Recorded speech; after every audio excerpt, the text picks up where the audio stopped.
The great chamber of the Galactic Council stretched before thousands of delegates from across the known galaxy. Beings of every shape and size filled the massive hall, their voices creating a symphony of alien languages that the universal translators worked overtime to decode. The morning session had begun like any other, with trade disputes and territorial claims taking center stage. But something was different today, and Ambassador Zethkar of the Vraxian Empire was the first to notice. The human section sat empty. 3 rows of seats that had been occupied for over 70 years now held nothing but shadows. Zethkar's multiple eyes focused on the vacant space where Dr. Amanda Clark usually sat. The human ambassador had been a constant presence in these halls for 12 years, always ready with her calm voice and measured responses.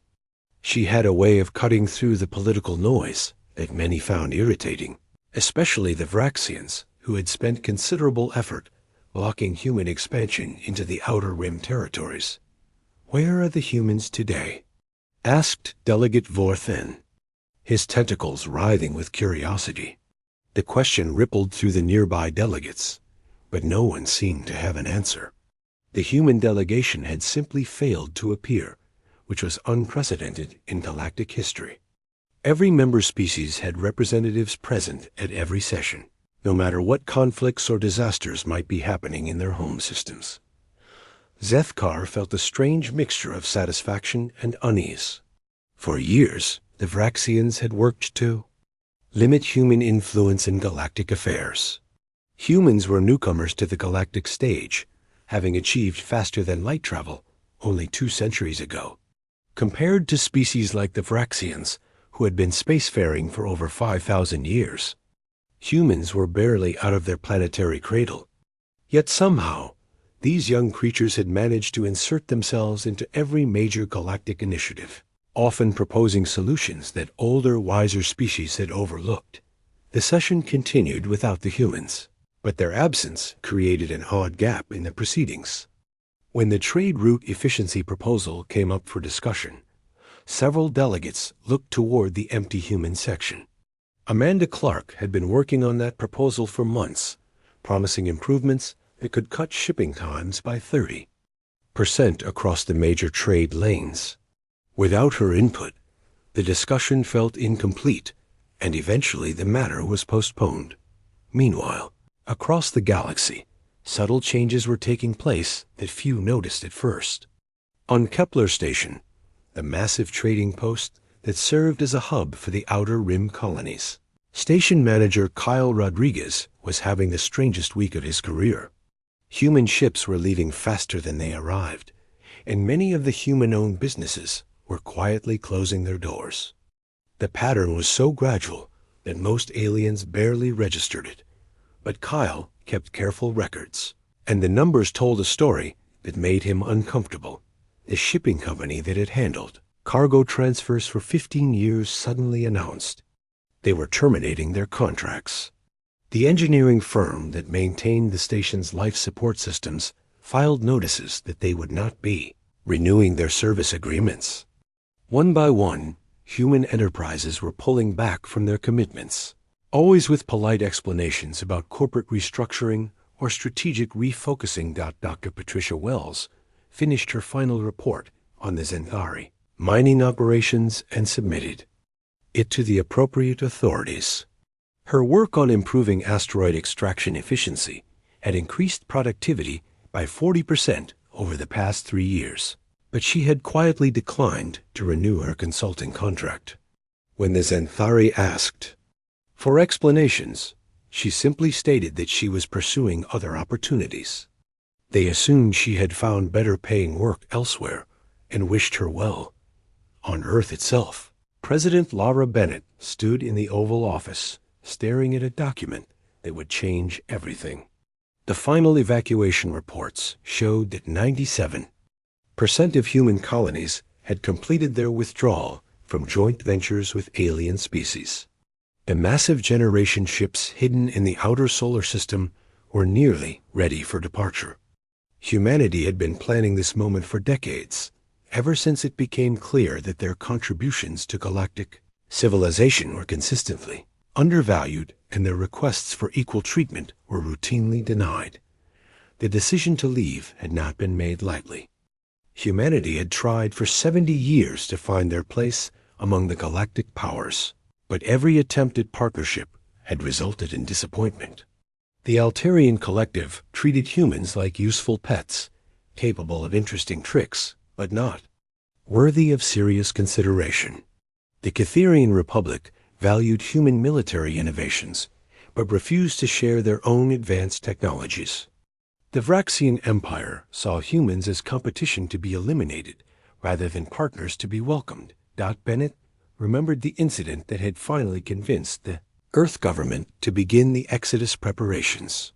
A human research team had discovered a cure for the plague that was devastating 3 star systems, saving millions of lives across multiple species. When the time came to distribute the vaccine, the Galactic Council had insisted that human scientists could only observe while alien doctors administered the treatments. The message was clear. Human knowledge was valuable, but humans themselves were not trusted with important responsibilities. Amanda Clark received her final instructions from Earth and began preparing for her last appearance before the Galactic Council. Her speech had been carefully crafted to be polite but final. There would be no dramatic declarations or angry accusations. Humanity would simply announce their departure and leave quietly, just as they had done everything else. The other species would probably celebrate initially, thinking they had finally gotten rid of an annoying younger sibling who asked too many questions and challenged too many traditions. The withdrawal had been planned with the methodical precision that humans applied to everything they did. Every human scientist working on joint projects had trained alien replacements, though many of those replacements did not fully understand the underlying principles of the systems they were inheriting. Every human engineer had documented their work in excruciating detail, creating manuals that alien technicians could theoretically use to maintain complex systems. Every human administrator had organized their files and handed over their responsibilities with detailed transition plans. Captain Roger Scott commanded the advance fleet that would scout the route to humanity's new home. The destination was a cluster of uninhabited systems far beyond the current boundaries of galactic civilization, in a region that most species considered too remote and resource-poor to be worth exploring. Humans had spent 50 years secretly surveying the area and found it perfect for their needs. The systems contained enough habitable worlds to support a growing human population, and the distance would ensure that they could develop without interference from their former galactic neighbors. The final preparations were almost complete. The last human diplomatic mission would conclude in 3 days when Amanda Clark delivered humanity's farewell message to the Galactic Council. After that, the great ships would begin their journey to the new worlds, taking with them all of human knowledge and innovation. The galaxy would be left to discover what they had lost, but that would be their problem to solve. Bennett signed the authorization for the final phase of the Exodus. Within 72 hours, humanity would disappear from galactic civilization, as quietly as they had once joined it. The empty seats in the council chamber were just the beginning.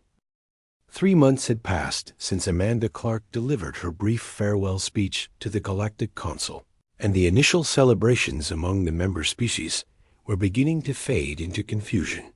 The Vraxian Empire had thrown parties when the humans announced their departure, with Ambassador Zithkar declaring it a victory for galactic stability.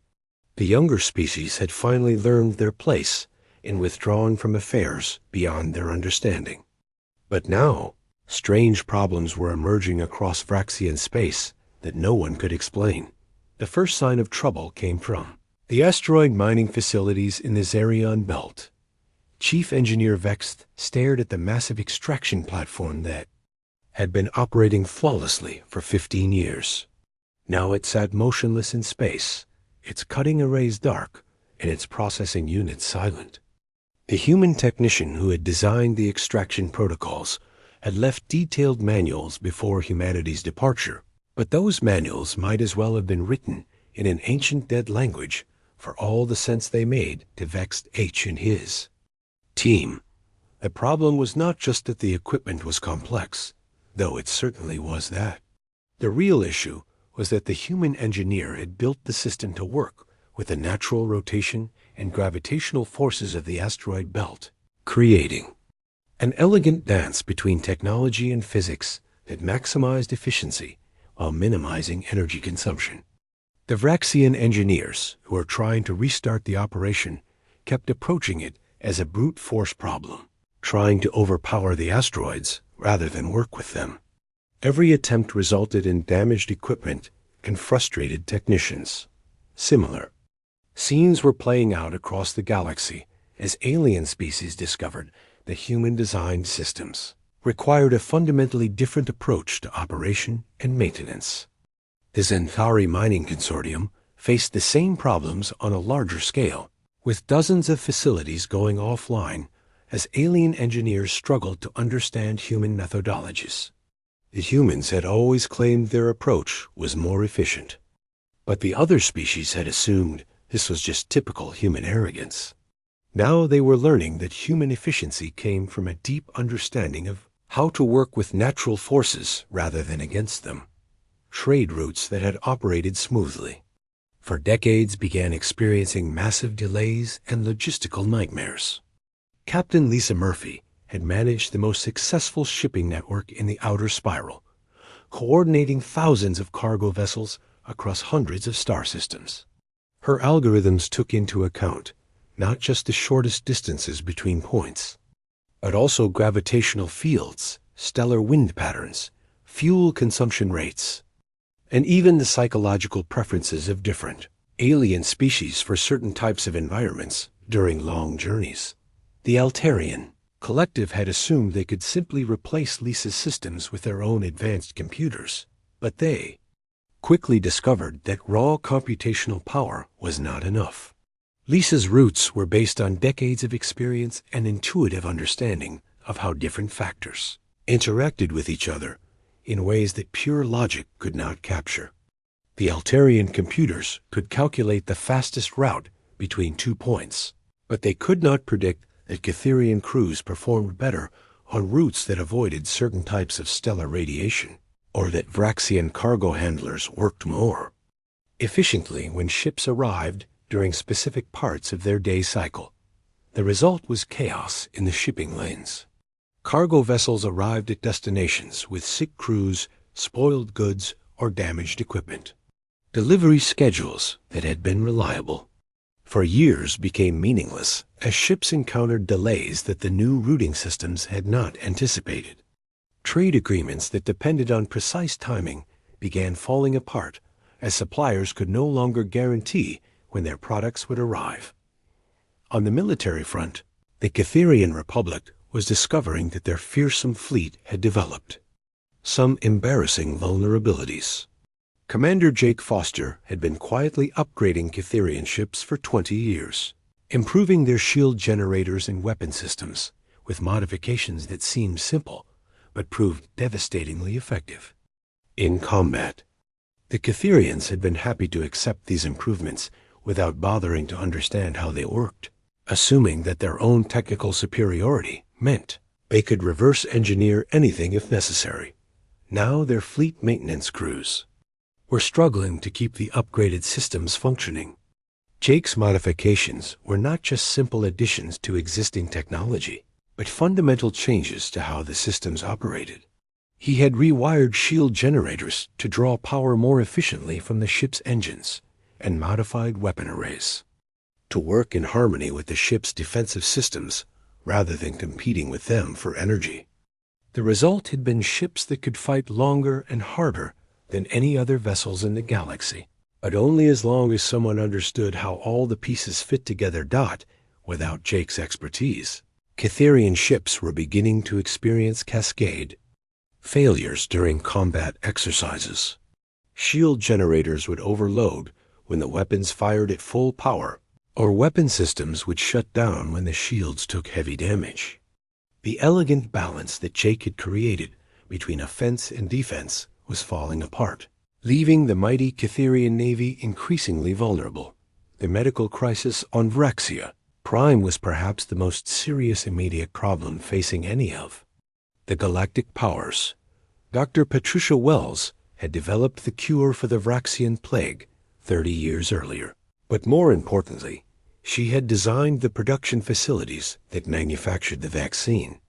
The Vraxians had learned to operate the equipment, but they had never understood the underlying biochemical processes that made the vaccine effective. Now, the quality control tests were showing disturbing results.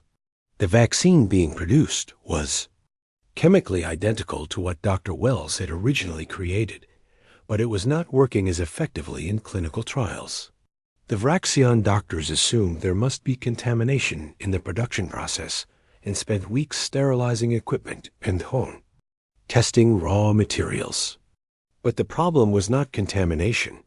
It was that they were missing subtle timing factors in the production process that Dr. Wells had never thought to document because they seemed obvious to her. The vaccine required precise temperature control during specific phases of production, but more than that, it required an understanding of how the biological components interacted with each other over time. Dr. Wells had monitored these interactions instinctively, making tiny adjustments to the process based on visual cues and her experience with how the vaccine should look and smell at different stages.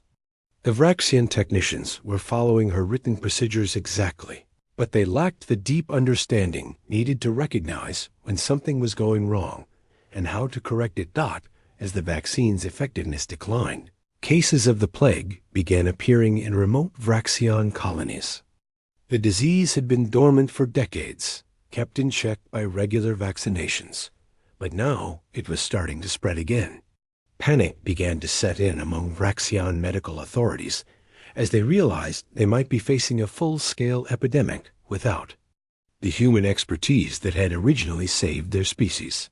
The Galactic Council found itself dealing with increasingly desperate requests for help from member species who were discovering that their technological capabilities had become dependent on human knowledge and innovation. The irony was becoming clear to even the most arrogant species. They had dismissed humans as primitive newcomers, while unknowingly building their advanced civilization on a foundation of human problem-solving abilities and intuitive understanding of complex systems.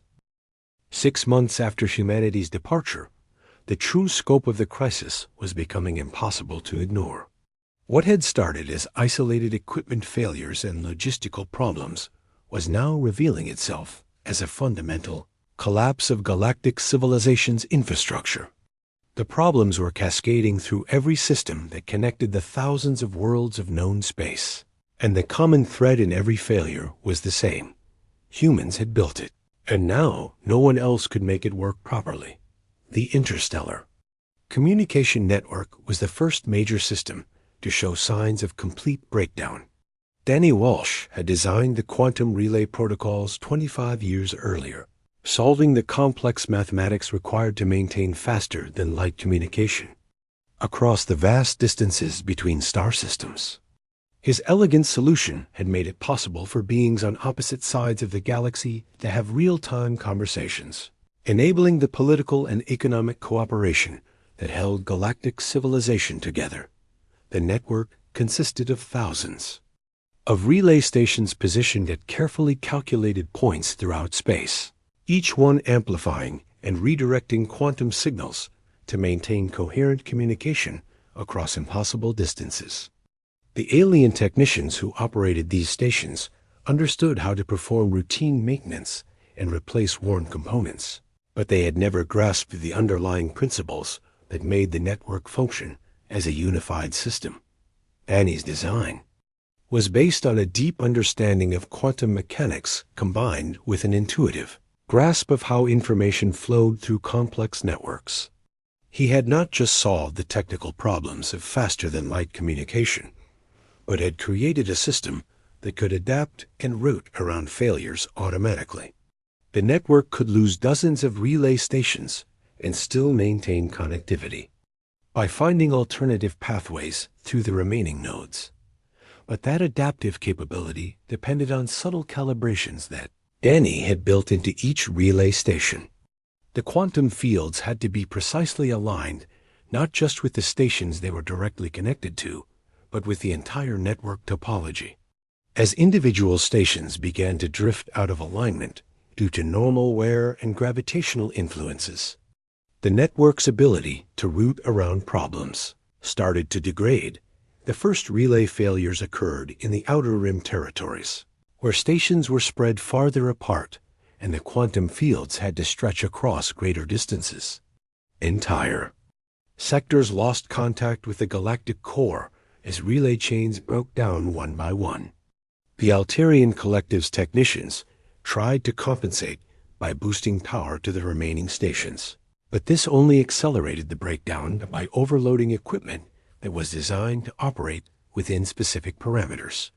Within weeks, the communication breakdown was affecting military coordination, trade negotiations, and even basic diplomatic functions. The Galactic Council found itself unable to maintain contact with member species' home governments, making it impossible to coordinate responses to the growing crisis. Some species began to suspect that others were deliberately sabotaging the network to gain military advantages, leading to increased tensions and the breakdown of trust that had taken centuries to build. The banking and financial systems were collapsing even faster than the communication network. Nancy Torres had spent 15 years developing the universal currency exchange algorithms that allowed different species to trade with each other despite having completely different concepts of value and economics. Her solution had been a mathematical framework that could translate between any number of different economic systems in real time, automatically adjusting for inflation, resource scarcity, and even cultural factors that influenced how different species valued goods and services. The system was so sophisticated that most users never realized how complex it was. When a Vraxian merchant sold crystal matrices to a Catherian military contractor, the transaction appeared simple on both ends. The Vraxian received payment in credits that reflected the current value of crystal matrices in Vraxian space, while the Catherian paid an amount that made sense according to their military procurement standards. Behind the scenes, Nancy's algorithms were performing thousands of calculations to ensure that both parties received fair value despite their vastly different economic frameworks. But the algorithms were not just mathematical formulas. They were learning systems that adapted to changing conditions across the galaxy. Nancy had trained them using decades of economic data and her own understanding of how different species economies functioned. The systems could predict market trends, detect fraud, and even adjust for the psychological factors that influenced trading behavior among different alien cultures. Without Nancy's ongoing supervision and periodic updates, the algorithms began making increasingly erratic decisions. Exchange rates that should have been stable started fluctuating wildly as the systems tried to adapt to conditions they were not programmed to handle. Transactions that should have been routine began failing as the algorithms detected patterns. That triggered anti-fraud protocols designed for completely different situations. The result was financial chaos that spread throughout galactic space. Trade relationships that had been stable for decades suddenly became unprofitable as exchange rates shifted without warning. Banks found themselves holding assets that the algorithms valued differently from day to day, making it impossible to maintain accurate balance sheets. Some species found their currencies becoming worthless in galactic markets, while others saw artificial inflation that made their exports uncompetitive. On Nexus Prime, a capital world that housed the Galactic Council headquarters, the environmental control systems were failing in ways that seemed almost designed to create maximum embarrassment for the galaxy's political leaders.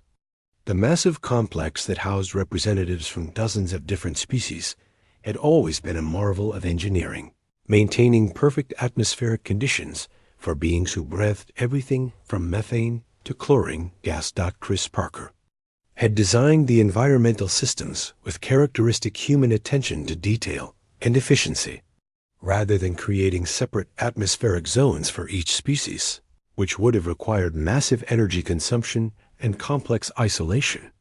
Protocols, he had developed a dynamic system that could adjust local atmospheric conditions on demand. The system monitored the biological needs of every being in the complex and created microenvironments that provided optimal conditions for each individual. The technology was based on advanced atmospheric manipulation combined with sophisticated monitoring systems that tracked everything from oxygen levels to electromagnetic field fluctuations. Chris had programmed the system to learn the preferences and needs of different species, automatically adjusting not just for their basic survival requirements, but for the subtle environmental factors that affected their comfort and performance. Alien technicians who maintained the system understood how to replace air filters and calibrate gas mixture ratios, but they had no comprehension of the dynamic algorithms that made the whole system work as an integrated unit. As the monitoring sensors began to drift out of calibration and the atmospheric processors started making incorrect adjustments, the careful balance that Chris had created began to break down. Council sessions became increasingly uncomfortable as atmospheric conditions fluctuated unpredictably. Vraxian delegates found themselves gasping for breath in chambers that had suddenly become too rich in oxygen, while Cytherian representatives struggled with humidity levels that were completely wrong for their respiratory systems. Some species could no longer attend sessions at all because the environmental systems could not maintain the specific atmospheric conditions they required for survival. The breakdown of basic infrastructure was forcing the galactic powers to confront an uncomfortable truth that their pride had prevented them from acknowledging for decades. Humans had not just been useful contributors to galactic civilization, they had been essential to its continued functioning. Their quiet competence and systematic approach to problem-solving had become so integral to how everything worked that their absence was causing a complete collapse of the technological systems that connected thousands of worlds across the galaxy. 1 year after humanity's quiet departure, the galaxy was in full crisis mode. The proud species that had once dismissed humans as primitive newcomers were now desperately searching for any trace of their former colleagues. The Vraxian Empire, facing complete economic collapse and the return of the plague that had nearly destroyed their civilization decades earlier, authorized secret diplomatic missions to the Sol system in hopes of negotiating humanity's return. Ambassador Zeth Kar led the first expedition to Earth's solar system, accompanied by a fleet of the finest Vraxian diplomatic vessels. What they found when they arrived sent shockwaves through every government in the galaxy. The Sol system was completely empty, not just of humans, but of every trace that humanity had ever existed there.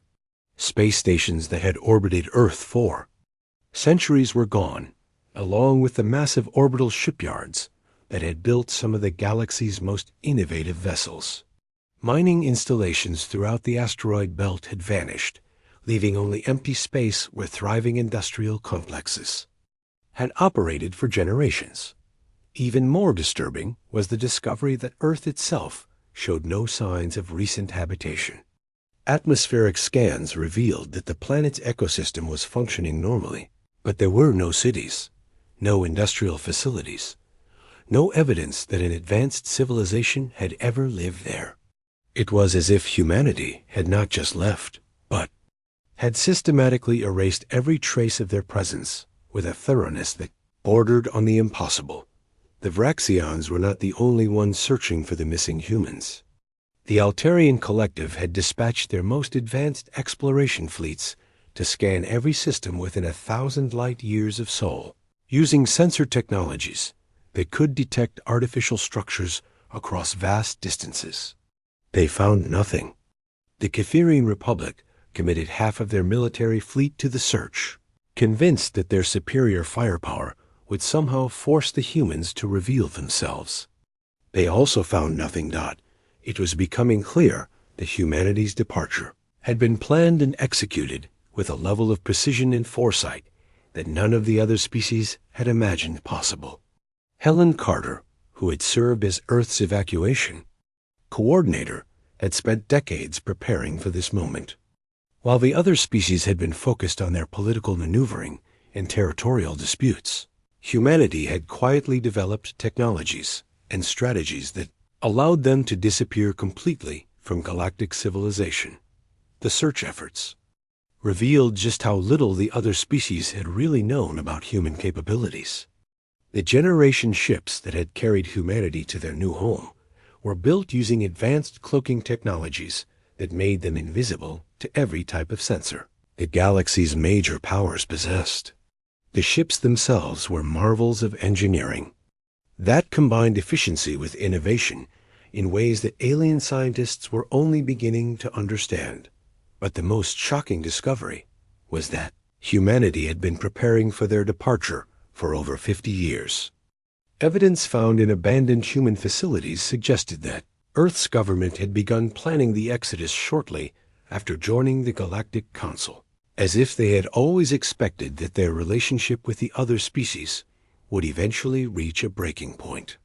The level of long-term thinking and strategic planning involved was beyond anything the other species had thought humans capable of. While the search for humanity continued without success, the practical consequences of their absence were becoming catastrophic. The Cytherian military suffered a devastating defeat against a minor pirate fleet when their weapon systems failed during what should have been a routine engagement. Admiral Rex Thompson's improvements to Cytherian ship designs had made their fleet nearly invincible, but those improvements required constant maintenance and adjustment that only human engineers truly understood. The battle took place in the Corvin's system, where a small group of raiders had been attacking merchant vessels. The Cytherian task force sent to deal with the problem consisted of 3 heavy cruisers equipped with Rex's enhanced weapon arrays and defensive systems. Under normal circumstances, the engagement should have lasted less than an hour and resulted in the complete destruction of the pirate fleet. Instead, the Cytherian ships found themselves outmaneuvered and outgunned by opponents, using much older and theoretically inferior technology. The enhanced systems that should have given them overwhelming advantages began failing at critical moments. Shield generators overloaded when the weapons fired at full power, leaving the ships vulnerable to enemy attacks. Weapon targeting systems that had been perfectly calibrated began missing targets that should have been easy to hit. The pirates, using simple but reliable technology that did not depend on complex human innovations, were able to disable 1 Cytherian cruiser and force the other 2 to retreat.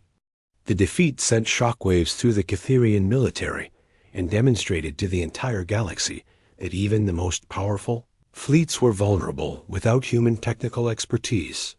The Altarian collective faced their own humiliation when their attempts to reverse engineer human technology revealed the fundamental differences between human and alien approaches to science and engineering.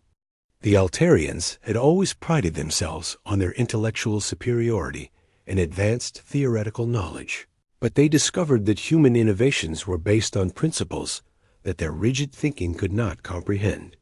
Kevin Brooks had pioneered fusion reactor designs that were far more efficient than anything the Altarians had developed.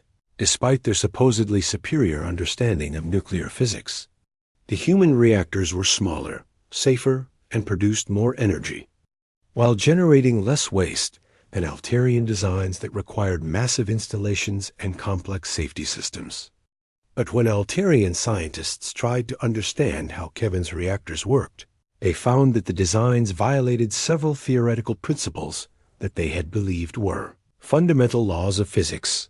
The problem was not that Kevin had discovered new physics, but that he had found ways to work with natural forces that the Altarians had always tried to overcome through brute force applications of technology. Where Altarian fusion reactors fought against the chaotic nature of plasma containment using powerful magnetic fields and complex control systems. Kevin's designs worked with the natural behavior of plasma to achieve stable fusion with elegant simplicity the Altarian scientists could not replicate. Kevin's work, because they could not abandon their preconceptions about how fusion should work. Their approach to science was based on imposing order on natural systems through technological dominance, while Kevin's approach was based on understanding natural systems well enough to guide them toward desired outcomes with minimal intervention. This fundamental difference in thinking extended to every area where humans had made significant contributions to galactic technology. Human innovations were consistently more efficient and elegant than alien alternatives, not because humans had superior technology, but because they had a different philosophy about how technology should interact with the natural world. As the search for humanity continued and the technological failures multiplied, the remaining species began to realize that they faced a choice between swallowing their pride and admitting their dependence on human expertise, or watching their civilization continue to deteriorate until it collapsed completely. The option of simply replacing human innovations with their own technologies was proving impossible because they lacked the fundamental understanding of how those innovations actually worked. The galaxy that had once celebrated humanity's departure was now facing the possibility that their arrogance and dismissive attitude toward the younger species had cost them the very foundation of their technological civilization. The humans were gone, and with them had disappeared the quiet competence and innovative thinking that had made galactic civilization possible in the first place. 2 years after humanity's silent exodus, the Galactic Council convened for what would prove to be its final session. The great chamber that had once housed thousands of delegates from across known space now held fewer than half that number. Many species could no longer afford to send representatives due to the economic collapse that continued to spread through their territories, while others found it physically impossible to attend because the environmental systems could no longer maintain appropriate atmospheric conditions for their survival. Those delegates who did manage to attend wore emergency life support equipment, their breathing apparatus creating a constant hissing and clicking that replaced the dignified murmur of diplomatic conversation that had once filled the halls.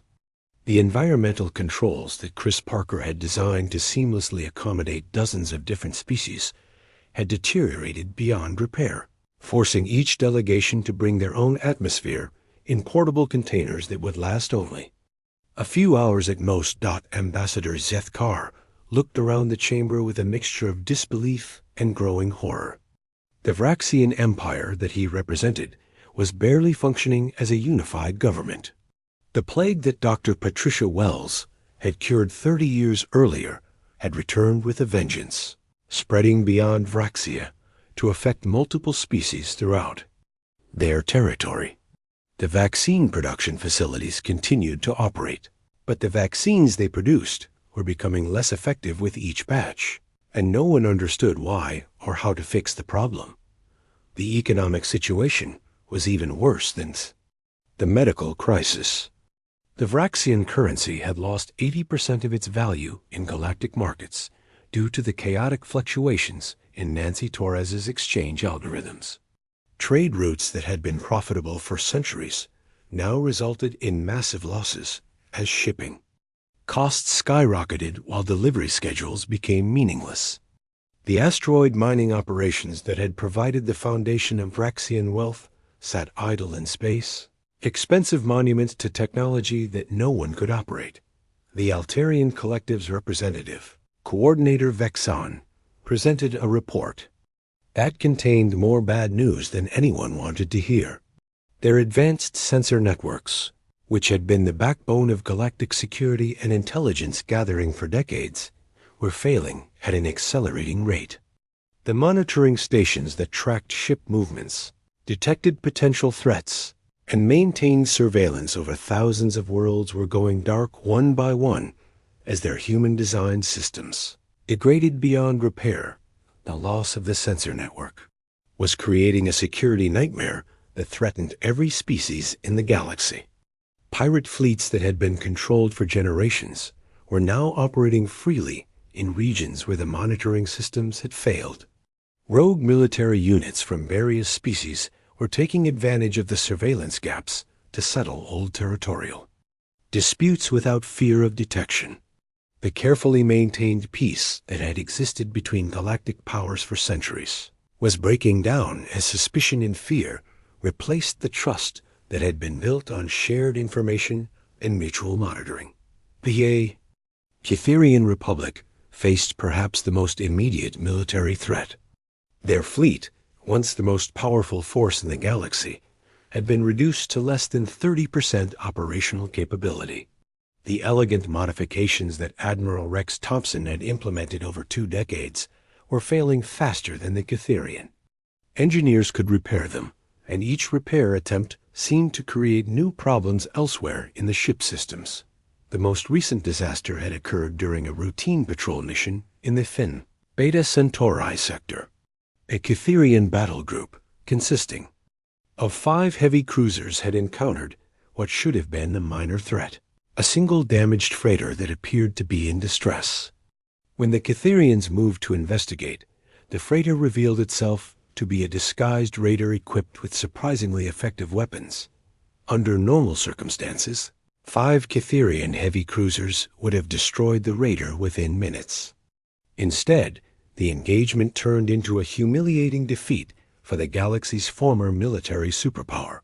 The enhanced weapon systems that Rex had designed began overheating after only a few minutes of combat, forcing the ships to reduce their firing rate to avoid complete system failures. The defensive improvements that had made Cytherian ships nearly invincible were working against each other, creating cascade failures that left the vessels vulnerable at exactly the wrong moments. The raider, using simple but reliable technology that had no dependence on human innovations, was able to disable 2 of the cruisers and force the remaining 3 to retreat. The incident sent shockwaves through Cytherian society and demonstrated to every species in the galaxy that their most basic assumptions about military power and technological superiority were no longer valid. The communication breakdown was making it impossible for the remaining species to coordinate any effective response to the growing crisis. The quantum relay network that Danny Walsh had designed was now operating at less than 15% capacity, with entire sectors completely cut off from galactic civilization. The isolated regions were reverting to pre-space flight conditions. As local governments lost contact with their colonial territories and trade networks collapsed due to the inability to maintain communication across interstellar distances, some species had attempted to rebuild their own communication networks using their traditional technologies, but the results were disappointing. The systems they created were slow, unreliable, and required enormous amounts of energy to maintain.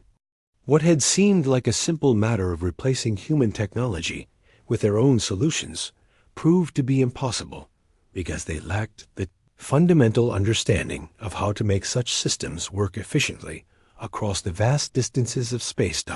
As the final council session dragged on, the assembled delegates were forced to confront the bitter reality of their situation. The civilization they had built over thousands of years was collapsing not because of war or natural disaster, but because they had driven away the species whose quiet competence had made their grand alliance possible in the first place. The humans had never demanded recognition or praise for their contributions. They had simply done the work that needed to be done and solved the problems that needed to be solved. The irony was almost too painful to acknowledge. Every species represented in the chamber had considered themselves superior to humanity in some fundamental way. The Vraxians believed their ancient wisdom made them natural leaders. The Alterians trusted in their intellectual superiority and theoretical knowledge. The Cytherians were confident that their military might gave them the right to dictate terms to younger species. All of them had treated humans as useful, but ultimately dispensable junior partners in galactic affairs. Now they understood that Their entire civilization had been built on a foundation of human innovation and problem solving that they had taken for granted. The elegant solutions that humans had provided to seemingly impossible technical challenges were not just helpful improvements. They were essential components of the infrastructure that held thousands of worlds together in a functioning galactic community. The session ended not with a formal adjournment, but with a gradual exodus as delegates realized there was nothing left to discuss. The environmental systems finally failed completely during the afternoon session, forcing the remaining representatives to retreat to their ships in emergency breathing gear. The lights in the great chamber flickered and died as the power systems that had maintained the complex for centuries finally gave up their struggle against entropy and neglect. As Ambassador Zethkar sealed his environmental suit and prepared to leave the chamber for the last time, he reflected on the words that Amanda Clark had spoken 2 years earlier when she announced humanity's departure. She had wished them prosperity in their future endeavors, and he had assumed at the time that she was being sarcastic. Now he understood that she had been entirely sincere, and that humanity's quiet departure had been their way of giving the other species exactly what they thought they wanted: a galaxy without human interference. The remaining species had gotten their wish, and they were paying the final price for their arrogance. Humanity had departed quietly, without threats or ultimatums, taking with them the competence and innovation that had made galactic civilization possible. The lights were going out across thousands of worlds, and no one knew how to turn them back on.